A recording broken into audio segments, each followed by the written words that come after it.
Olá, meus amigos, um dia de muita paz para todos nós. Hoje é exatamente 29 de setembro de 2023, estamos nós reunidos para estudarmos o livro Obras Póstumas de Allan Kardec. Vamos iniciar fazendo a nossa prece de gratidão.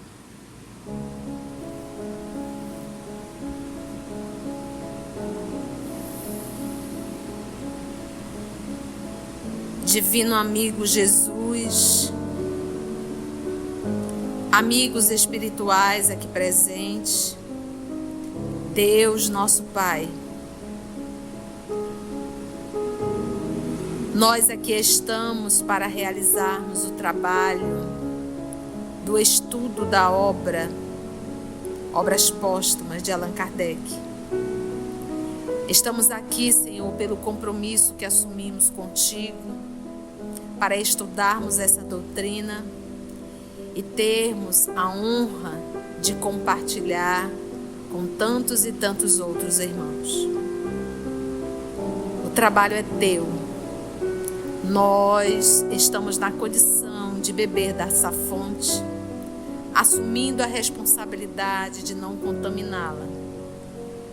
Por isso, divino amigo, te rogamos a assistência, o amparo, a inspiração através dos nossos amigos espirituais, para que possamos nos transportarmos para esse período da codificação, para que cada um de nós possamos entender a profundidade de cada lição, de cada mensagem que o professor Denis Arrivai recebeu.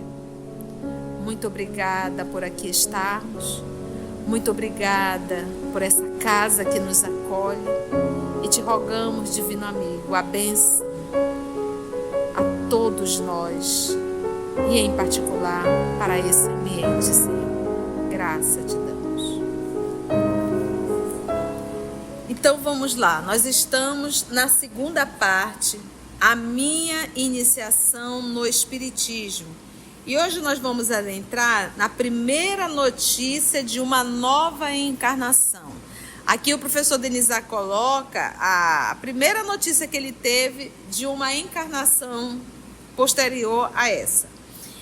Essa reunião aconteceu na casa do senhor Boudin e a médium foi a senhorita Boudin. Lembra que eram as duas filhas, né? Então, uma delas foi em 17 de janeiro de 1857. Publicação do Livro dos Espíritos, 18 de abril de 1857. Então, ainda que o material já estava pronto, mas ainda não estava publicado, né? O povo ainda não tinha tido acesso ao livro. Vamos lá, então? O Espírito prometera escrever-me uma carta por ocasião da entrada do ano. Porque janeiro ainda, né? Dizia, qualquer coisa de particular a me dizer. Como eu lhe pedisse numa das reuniões ordinárias, respondeu que a daria na intimidade ao médium, para que este me transmitisse, eis a carta. Então, como a reunião era pública, ele solicitou, sabe, você falou que iria me falar algo, né, início do ano. E ele disse, irei sim, mas em particular para a médium, né, não quis expor isso ao público. Então vamos ver a carta que uma das filhas do senhor Boudin psicografou. Caro amigo, eu não quis te escrever terça-feira última, diante de toda a gente, porque há certas coisas que só entre nós se podem dizer. Eu queria, primeiramente, falar-te da tua obra, a que mandastes imprimir. Aí, entre aspas, o professor colocou, abre parênteses, o Livro dos Espíritos acabava de entrar para o prelo, ou seja, para a impressão, tá? Não te afadigues tanto. Da manhã à noite, passarás melhor, e a obra nada perderá por esperar.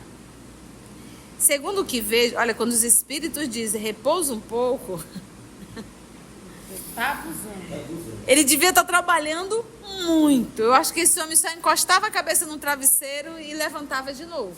Porque eles normalmente, os espíritos, nos convidam, né, a trabalhar. Vamos trabalhar, urge, vamos lá.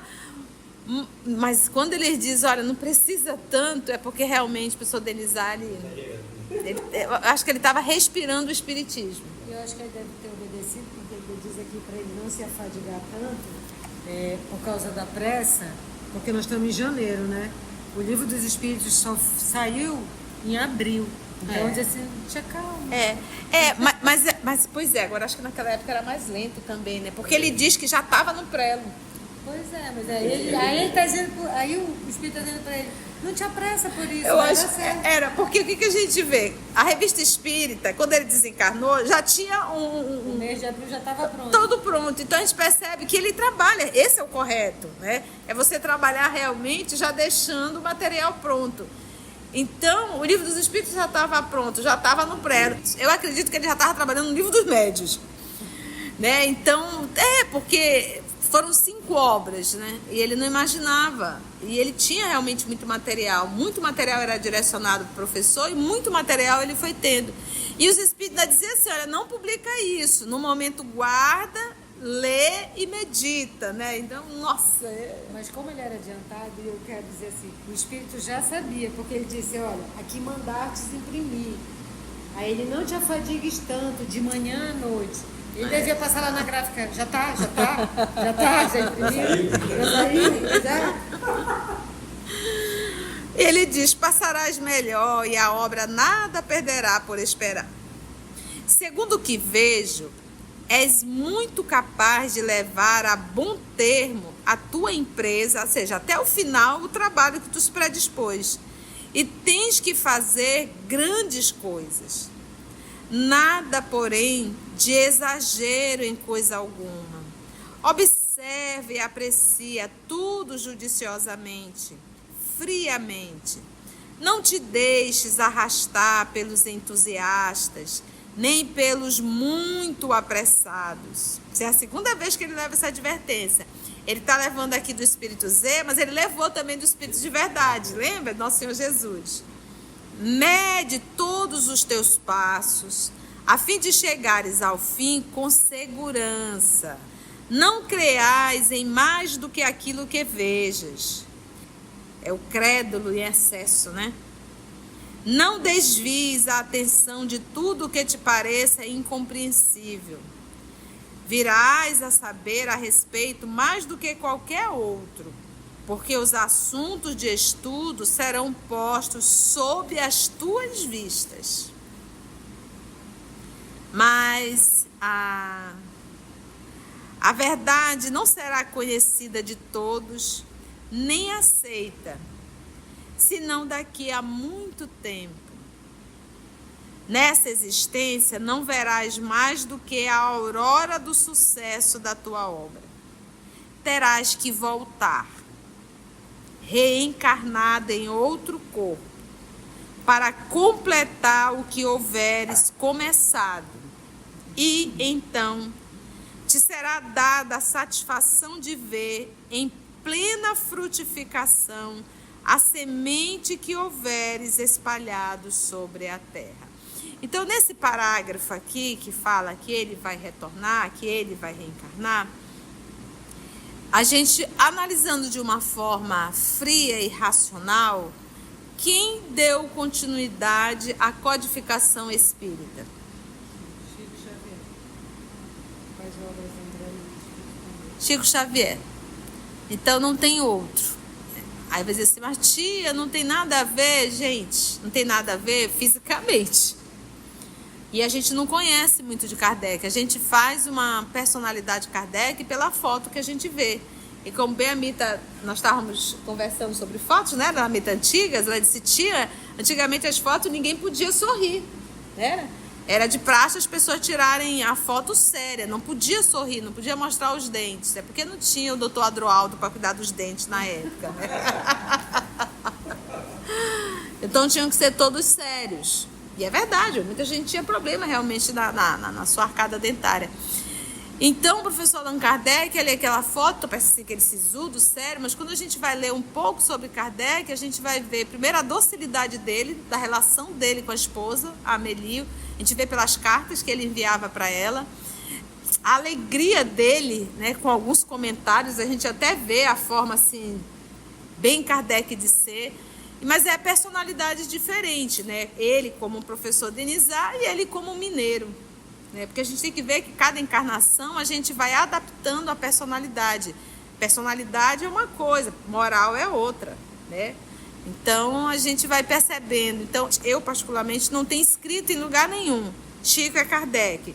Tudo são falas nossas. E se Kardec veio e não é Chico, então não cumpriu a missão, porque não se ouviu falar de outra pessoa a não ser Francisco Cândido Xavier, um homem que deixou mais de 400 obras publicadas. Mas isso é secundário. Se a gente perguntasse do Chico, Chico, você é Kardec? Ele respondia, eu sou Chico. E a resposta dele está certa. Ele é Chico, não é verdade? Então, e nem caberia a ele dizer, eu sou a reencarnação de Allan Kardec. Gente, isso não é o jeito Chico de ser, né? Então é aquela pessoa extremamente discreta, aquela pessoa extremamente humilde e que realizou um trabalho grandioso. Quando a gente... O Pinga Fogo, o primeiro Pinga Fogo, na antiga TV Tupi, o maior recorde de audiência, inclusive de tempo, porque durou bastante, e em menos de 6 meses ele voltou no mesmo ano de dezembro. Ali a gente percebe o marco da doutrina espírita no Brasil. Porque eram muitos brasileiros assistindo e ali foi uma excelente divulgação da doutrina dos espíritos, né? Então aqui ele diz, a verdade não será conhecida de todos, nem aceita, senão daqui a muito tempo. Nessa existência não verás mais do que a aurora do sucesso da tua obra. Terás, e da tua obra não é a codificação, é o trabalho que ele realiza para a codificação. A obra dele é o trabalho dele, o trabalho de divulgação, né, da publicação das obras. Porque ele não criou o Espiritismo. Por isso que o nome do primeiro livro é o livro dos Espíritos. E ele diz, terás que voltar, eu estou repetindo, terás que voltar reencarnada em outro corpo, para completar o que houveres começado, e então te será dada a satisfação de ver em plena frutificação a semente que houveres espalhado sobre a terra, né? Então, volto a repetir, eu não tenho que ficar discutindo, porque a gente adora negócio de divisão, de partido, eu acredito nisso, acredito naquilo, fica uma confusão ridícula, mas o que nós temos que entender aqui, isso é secundário. O que importa, sim, é o trabalho que ele realizou e o que importa, sim, é o trabalho grandioso que Francisco Cândido Xavier realizou. Surgirão invejosos e ciumentos que tentarão denegrir-te e fazer-te oposição. Não desanimes. Não te preocupes com o que digam ou façam contra ti. Prossegue em tua obra. Trabalha sempre pelo progresso da humanidade, que serás amparado pelos espíritos bons, enquanto perseverares no bom caminho. Enquanto tu perseverares no bom caminho, terás o amparo dos espíritos bons. Lembra-te de que há 1 ano prometi a minha amizade aos que, durante o ano, tivessem tido uma conduta correta. Lembra-te disso? Pois bem, declaro que és um dos que escolhi entre todos, teu amigo que te quer e protege. Assina Z. Acho que é o Zéfiro, se não me falha a memória. E aí tem uma observação do professor Allan Kardec. Já tive a ocasião de dizer que o Z não era um espírito superior, porém muito bom e muito benfazejo. Talvez fosse mais adiantado do que eu deixava supor o nome que tomara. Leva-nos a essa suposição o caráter sério e a sabedoria de suas comunicações conforme a circunstância, por meio daquele nome. Ele se permitia usar de uma linguagem familiar apropriada ao meio onde se manifestava e dizer, como frequentemente sucedia, duras verdades, sob a forma leve do epigrama, né? Que seria a composição poética, né? Seja como for, dele guardamos sempre grata recordação e muito reconhecimento pelas boas advertências que sempre me deu e pelo devotamento que me testemunhou. Desapareceu com a dispersão da família Budan, dizendo que em breve reencarnaria. O espírito Z, né? Bom saber disso, né, gente? Como é legal. Primeira notícia de uma nova encarnação. E aí vamos agora ver a Revista Espírita. Olha lá o trabalho, a gente acompanhou um pouco aqui o Livro dos Espíritos, né? O trabalho, o apoio, por que a primeira edição, 501 pergunta, e o Espírito de Verdade coordenando, publica isso, mais tarde a gente vai e completa, né? Vamos ver agora a Revista Espírita, como foi a história da Revista Espírita. Em casa do senhor Dufour, médio senhorita Hermance Dufour. Então, Hermance Dufour era também médio, ao qual Kardec também utilizou. 15 de novembro de 1857. Então, aqui já tinha publicado o Livro dos Espíritos. Já tinha publicado o Livro dos Espíritos, em abril de 57. Vamos ver o professor Allan Kardec dialogando com o espírito através da médium. Eu vou estar aqui a fazer a pergunta, nossa irmã Aramita estará a fazer a resposta, tá bom? Bora lá? Tenho a intenção de publicar um jornal espírita. Julgais que eu conseguirei e me aconselhais a fazê-lo? A pessoa a quem me dirigi, o senhor Tiedemann, não parece resolvida a me prestar o seu concurso pecuniário. Então, para fazer a revista, precisava de dinheiro. E ele foi atrás de uma pessoa e solicitou se essa pessoa poderia ajudá-lo nessa empresa, mas parece que o senhor Tiedemann não quis auxiliá-lo. Vamos ver a resposta. Consegui-lo-ás com perseverança. A ideia é boa, mas convém deixá-la amadurecer mais. Por isso que não apareceu ainda uma pessoa correta, né? Ideal para ajudar nas finanças. Pergunta o professor Denizar. Receio que outros me tomem a dianteira. Ele, olha só, tinha medo que outros começassem a fazer esse jornal, né? Eu quero só dizer que eu não gosto da resposta desse espírito. Importa andar depressa. Ainda há pouco o Zéfiro disse, calma, não vai ter do estresse. Não, e ele diz aqui amadurecer mais. Agora anda depressa. Agora anda depressa, né? Fica difícil, né? Vem cá, mano. Te decide, ou vai devagar ou vai depressa, né? Importa andar depressa. Vamos ver a próxima pergunta. Não quero outra coisa. Né? Se tem uma coisa que Kardec faz é se dedicar ao trabalho, né? De muito. Não quero outra coisa, mas falta-me tempo. Como sabeis, tenho 2 empregos que me são necessários. Gostaria de renunciar a eles, a fim de me consagrar inteiramente à minha tarefa, sem outras preocupações. Por enquanto, não deves abandonar coisa alguma. Há sempre tempo para tudo. Move-te e conseguirás. Te vira, né? Você vai conseguir. Mas não largue seu trabalho profissional.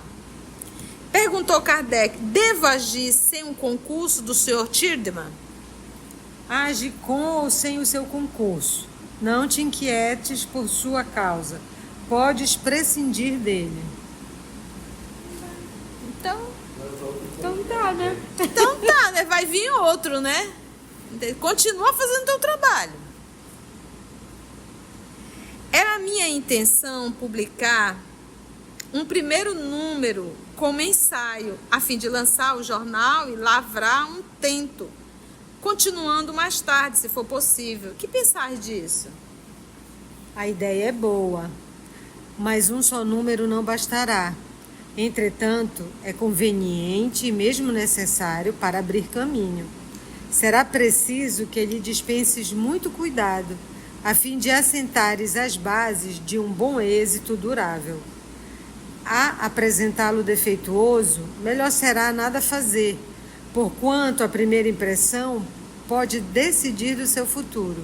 Inicialmente, deves cuidar de satisfazer a curiosidade, reunir o sério ao agradável, o sério para atrair os homens de ciência, o agradável para deleitar o vulgo. Essa parte é essencial, porém a outra é mais importante, visto que sem ela o jornal não teria fundamento sólido. Em suma, é preciso evitar a monotonia por meio da variedade, congregar a instrução sólida ao interesse que, para os trabalhos ulteriores, será poderoso auxiliar. Olha que interessante, né? Porque se ele pegasse só a parte científica, só quem iria entender era o cientista. E o povo, o vulgo, né? O povo com mais curiosidade ia ler, não ia entender nada, aquilo ia ficar algo monótono e ia acabar o interesse. Então ele diz, mistura, coloca a ciência, mas também coloca algo mais leve, até um pouco mais engraçado, vamos supor assim, para que possa prender a atenção. Porque, em verdade, queremos atender a todos, não só um grupo de cientistas, entendeu? Lembra que esse é o jornal, né? Olha a maturidade desse amigo espiritual, a forma de conduzir essa empresa, né? Olha que interessante, né? Preocupado em abranger tudo. Então, não é uma linha reta, né? Quando a gente fala lidar com o ser humano, a gente tem que começar a pensar, olha, essa linguagem é aqui é essa linguagem. Imagina você pegar uma palestra, você dar uma palestra científica, 1 hora. O povo vai dormir. E tia, o Conselho do Espírito é tão inteligente e interessante que até hoje a gente vê nos estudos pessoas que dizem, às vezes eu acho chato, mas ele soube botar que tem as histórias, tem contos, tem variedades, tem assim, tipo, as fofocas, né? Uma notícia de lá de alguém importante. Então isso vai atraindo e a pessoa vai aprendendo. E a gente percebe que ele pegava os contos que estavam fazendo barulho na época, né? Então vamos trazer esse barulho aqui, vamos colocar aqui, vamos ver agora, vamos estudar sobre isso, né? Aquilo que estava acontecendo na atualidade da época. Vamos ver a nota, a observação do professor Denizar? Já lá 10 anos depois, né? Apressei-me a redigir o primeiro número, fazendo-o circular a 1º de janeiro de 1858. Quando foi essa conversa? Novembro de 57. Correu, né? Mandou correr com ele mesmo. A 1º de janeiro de 1858, sem haver dito nada a quem quer que fosse. Segredo. Não tinha um único assinante e nenhum sócio ou investidor. Publiquei-o correndo exclusivamente todos os riscos e não tive do que me arrepender. Gente, ele bancou tudo. Porquanto o sucesso ultrapassou a minha expectativa. Faz a tua parte e deixa que a gente faz a nossa. A partir daquela data, os números se sucederam sem interrupção. E, como previra o Espírito, esse jornal se tornou um poderoso auxiliar meu. Reconheci mais tarde que fora para mim uma felicidade não ter tido quem me patrocinasse financeiramente, pois assim me conservava mais livre. Ao passo que outro interessado talvez tivesse querido impor-me suas ideias e sua vontade, criando-me embaraços. Sozinho, eu não tinha que prestar contas a ninguém, embora, pelo que respeitava ao trabalho, me fosse pesada a tarefa.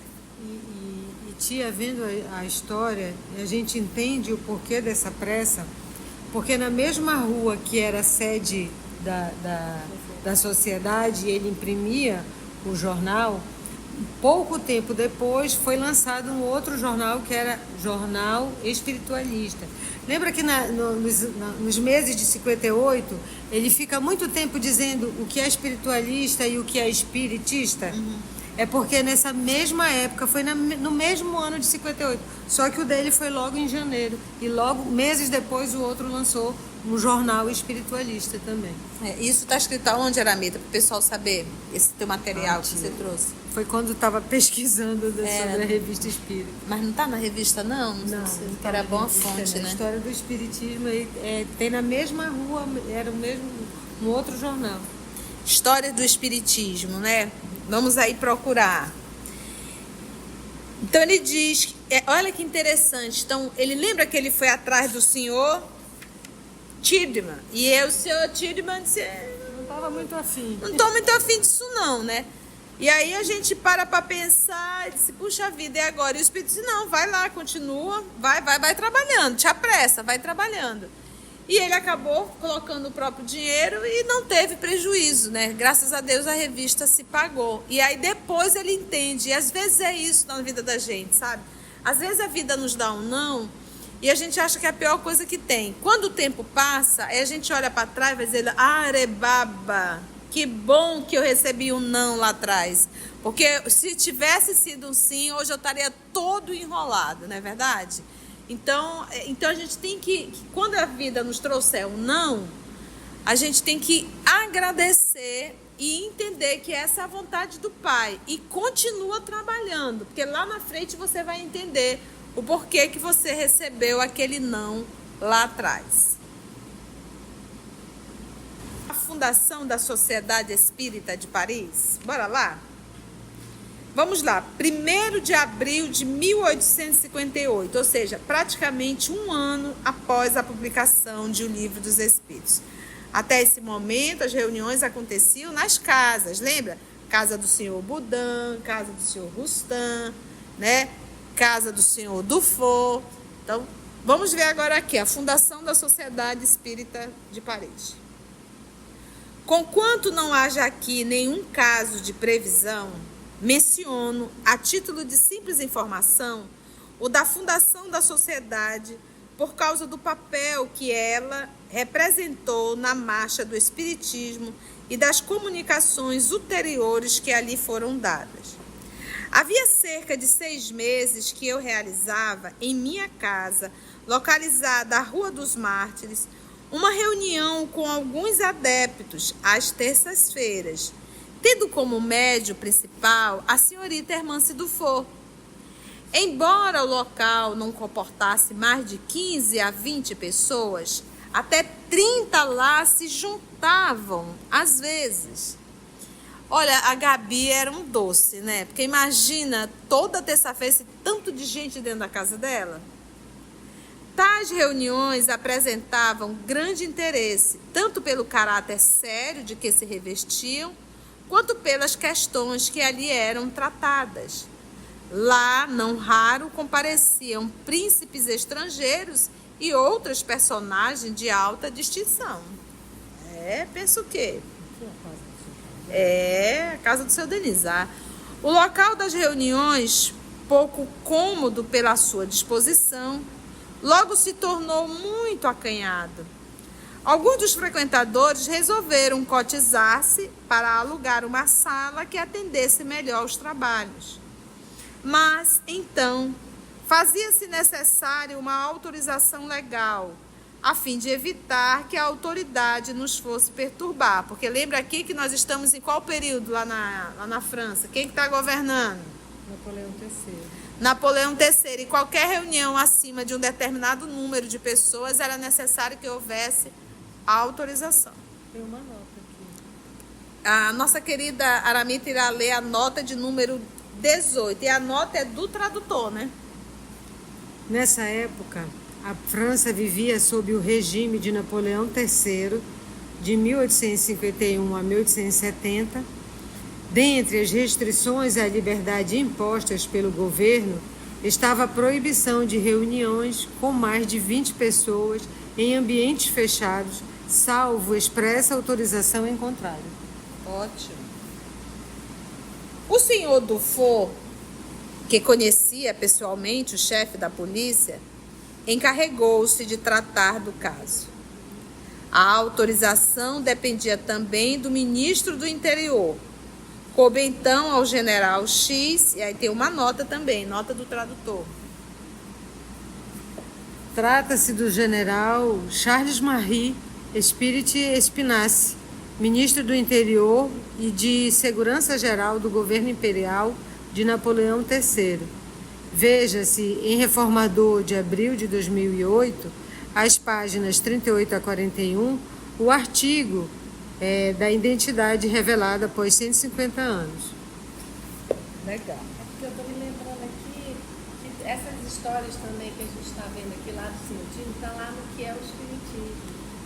Que ele falou que não conseguiu o financiador, também está no que é Espiritismo que a gente já gravou. Tá. A nossa querida amiga Carla está aqui lembrando que a história um pouco da revista está também no nosso estudo da obra O que é o Espiritismo. Correto, Carla? Correto.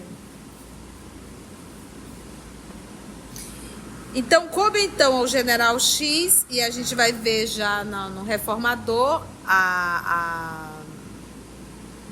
como ele bem coloca aqui, a identidade revelada desse general, que era, sem que ninguém o soubesse, simpático às nossas ideias, mesmo sem as conhecer completamente, obter autorização. Esta, graças à sua influência, pôde ser concedida em 15 dias, quando em geral levava 3 meses para ser dada. Ou seja, quem indicou sempre existiu, né, gente? Olha aí, e aí a gente vê o amparo da espiritualidade, né? E é assim mesmo, quando eles querem, ele vai colocando as pessoas no nosso caminho. A sociedade ficou, em consequência, legalmente constituída e passamos a reunir-nos todas as terças-feiras na sala que ela alugara, no Palais Royal, Galeria de Valois.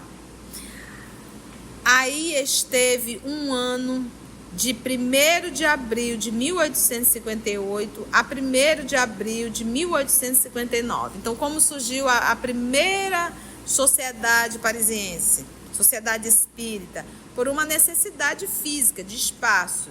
E ali eles cotizaram para pagar o aluguel. E vem aluguel, vem água, vem energia, vem impostos.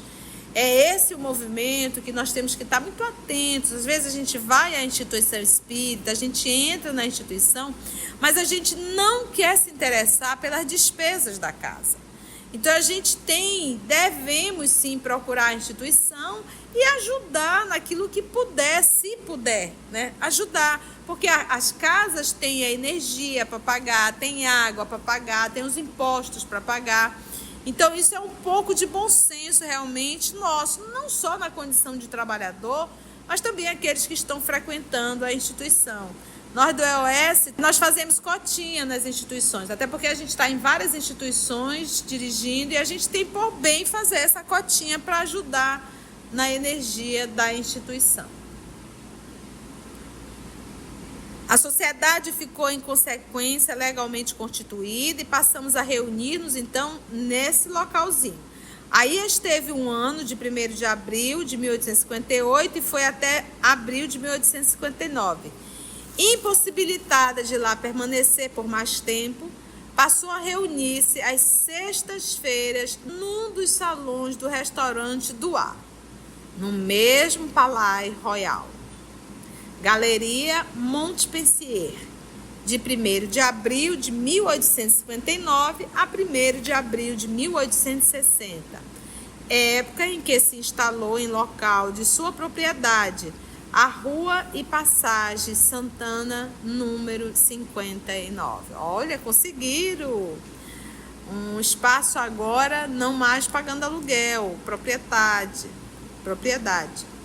Formada a princípio de elementos pouco homogêneos e de pessoas de boa vontade que eram aceitas com facilidade um tanto excessiva, a sociedade se viu sujeita a muitas vicissitudes que não foram dos menores percalços da minha tarefa. Então, quando a gente vê lá o livro dos médios, lá a Sociedade Espírita, lá o último capítulo, a gente vai ver as regras, né? Até mesmo para adentrar, o convite que deveria ser feito, diz, nossa, mas quantas regras, mas aqui ele diz que no início aceitava todo mundo, e ele teve muitas dificuldades em relação a isso. E ainda hoje, a pessoa está chegando na instituição espírita, ela tem que ser caminhada para o princípio, para o início. Eu não posso pegar uma pessoa que está iniciando no espiritismo e colocá-la, ela já no estudo avançado. Não vai dar conta. Não vai. Então, qual é o começo? O que é o espiritismo? Depois, livro dos espíritos. Depois, livro dos médios. A Carlinha está falando, dependendo da pessoa, atrapalha. Sim, porque tem aquelas pessoas que são polêmicas, começam a fazer perguntas que são perguntas para um principiante e não para um grupo está avançado.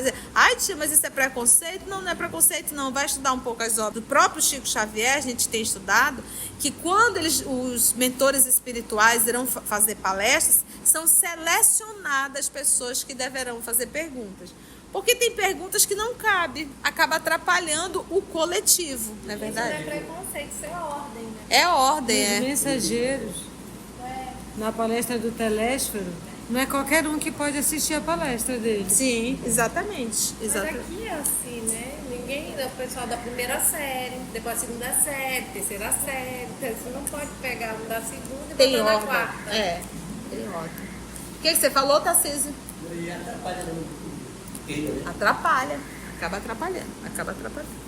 E se não houver um dirigente com pulso, com firmeza, ele perde totalmente o rumo. Foi bom, gente? Muitas lições, né? Antes de orarmos em agradecimento, vamos ouvir algumas considerações da tia que destacamos neste estudo para a reflexão dos ensinamentos. Vamos aos destaques da tia? Às vezes a vida nos dá um não e a gente acha que é a pior coisa que tem. Quando o tempo passa, aí a gente olha para trás e vai dizer, arebaba, que bom que eu recebi um não lá atrás. Porque se tivesse sido um sim, hoje eu estaria todo enrolado, não é verdade? Então a gente tem que, quando a vida nos trouxer um não, a gente tem que agradecer e entender que essa é a vontade do Pai. E continua trabalhando, porque lá na frente você vai entender o porquê que você recebeu aquele não lá atrás. É esse o movimento que nós temos que estar muito atentos. Às vezes a gente vai à instituição espírita, a gente entra na instituição, mas a gente não quer se interessar pelas despesas da casa.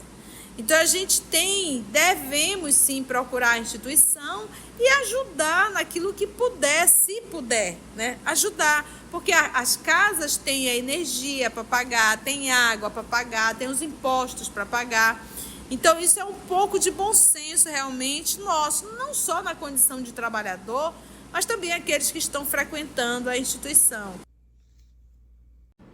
Se você chegou até aqui o final, deixa seu comentário. É muito importante a gente poder ler o teu comentário. Não esqueça de curtir para que possa divulgar a página, dar o seu like, né? E, se possível, faça a sua inscrição no nosso canal e toca o sininho. Porque quando você toca o sininho, o YouTube avisa para você quando o EOS publicar um novo estudo. Então, receba um grande abraço da família EOS Manaus.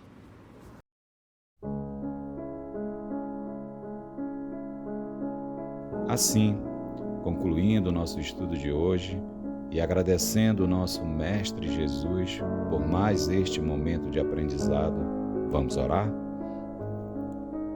Agradecemos a Deus, nosso Pai, agradecemos ao nosso Mestre por excelência, aos amigos espirituais aqui presentes que conduzem o nosso trabalho. Muito obrigada, Senhor. E se Deus nos permitir, até o nosso próximo encontro. Graça te damos, Senhor.